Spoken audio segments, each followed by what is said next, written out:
தமிழக வெற்றி கழகத்திற்கான நிகழ்வுகள் ஜோதிடம் பார்த்து குறிக்கப்படுவதாக எழுந்த விமர்சனத்திற்கு அந்த கட்சியின் பொதுச் செயலாளர் ஆனந்த் மறுப்பு அளித்துள்ளார். மேலும் கட்சியின் முதல் மாநாடு தொடர்பான அதிகாரப்பூர்வ அறிவிப்பை விஜய் விரைவில் வெளியிடுவார் என்றும் கூறியுள்ளார். அவரோடு நமது செய்தியாளர் ஸ்ரீதர் நடத்திய கலந்துரையாடலை இப்போது பார்க்கலாம். தமிழக வெற்றி கழகம் இன்று பதிவு செய்யப்பட்ட ஒரு கட்சியாக மாறிவிட்டது. இது இந்த அளவுக்கு வெற்றியை நோக்கி தரும் என்று எதிர்பார்க்கப்படுகிறது. கண்டிப்பாக எங்களுடைய தளபதி எதை எடுத்தாலும் அது வெற்றி தான். அதேபோல் இன்று எங்களுக்கு ஒரு பெரிய சந்தோஷம். இந்த தமிழக வெற்றி கழகத்தை எலெக்ஷன் கமிஷனில் பதிவு செய்யப்பட்டதை எங்கள் தலைவர் தளபதி அவர்கள் இதை அறிவிச்சிருக்கிறாரு. மிக மிக சந்தோஷம் என்பதை இந்த நேரத்தில் தெரிவித்துக் கொள்கிறேன். குறிப்பாக இதேபோல் வெற்றி எல்லாத்திலையும் மாநாட்டிலையும் தொடருமா? மற்ற பிரச்சனைகளில் எதிர்கொள்ள முடியுமா? எந்த அளவுக்கு வெற்றி உங்களுக்கு வெற்றி கழகமாக மாறும்? இல்லை, எங்கள் தலைவர் தளபதியுடைய கடினமான உழைப்பு, அவருடைய முயற்சி எல்லாமே அது கண்டிப்பாக வெற்றியாக தான் இருக்கும் என்பதில் எந்தவித சந்தேகமும் இல்லை என்பதை தெரிவிச்சு.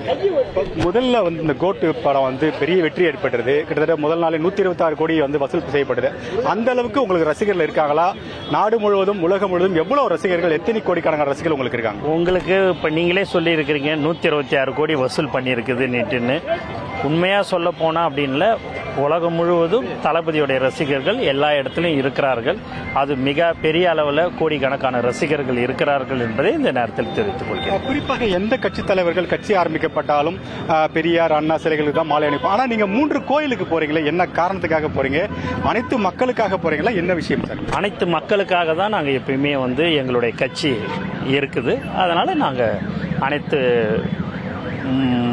கோயிலுக்கும் நாங்கள் போறோம் என்பதை இந்த நேரத்தில் தெரிவித்து. மாநாடு குறித்த தேர்தல் நடத்தப்படுங்களா? அதுக்கான ஏற்பாடுலாம் செஞ்சிட்டீங்களா? அனுமதி கிடைக்குங்களா? காவல்துறையிடம் இருந்து பதில் வந்த பிறகு அதுக்குண்டான இதை தலைவர் தளபதி அவர்கள் அறிவிப்பார் என்பதை இந்த நேரத்தில் தெரிவிச்சு.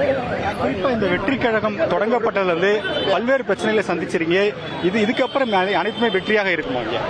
கண்டிப்பா எல்லாமே வெற்றியாக தான் இருக்கும். அதுல எந்தவித மாற்றமும். குறிப்பாக நீங்க விக்கிரவாண்டியை தேர்வு செய்வதற்கான காரணம் என்ன? விஜய் என்பது வியில் ஸ்டார்ட் ஆகுது, விக்கிரவாண்டி என்பது வியில் ஸ்டார்ட் ஆகுது, விழுப்புரம் 4-5 இடம் பார்க்கப்பட்டது. அதுல அங்க இருக்கிறவங்க இந்த இடத்த கொடுத்திருந்தாங்க. அதனால தளபதி அவர்கள் அந்த இடத்த தேர்வு செய்தார் என்பதை இந்த நேரத்தில் தெரிவித்துக் கொள்கிறேன். வி என்பது ஜோசியத்தின் அடிப்படையில் தான் வருதுன்னு சொல்றாங்க. அதெல்லாம் உண்மை இல்லைங்களா? ஏங்க, அதெல்லாம் எல்லாமே மக்கள் கடவுள் தாங்க, வேற எதுவும்